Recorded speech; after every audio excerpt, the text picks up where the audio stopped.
యుద్ధానికి భారత్ సిద్ధంగా ఉండాలని సిడిఎస్ జనరల్ అనిల్ చౌహాన్ ఇప్పుడు కీలక వ్యాఖ్యలు చేశారు.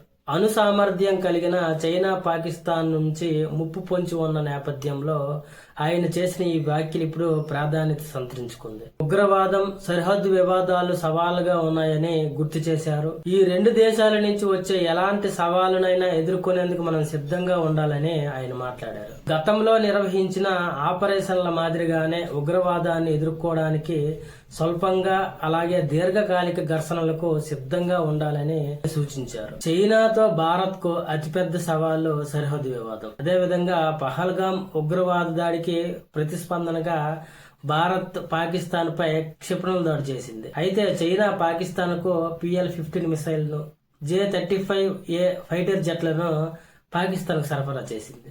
వాస్తవంగా చెప్పాలంటే చైనాను మనం నమ్మలేం. ఎందుకంటే అది తాత్కాలిక ప్రయోజనాల కోసమే భారత్ ను ఉపయోగించుకుంటుంది. ముఖ్యంగా పాకిస్తాన్ తో మిత్రదేశంగా ఉంటుంది. కాబట్టి ఈ రెండు దేశాలతో భారత్ సరిహద్దుల్లో అప్రమత్తంగా ఉండాలి.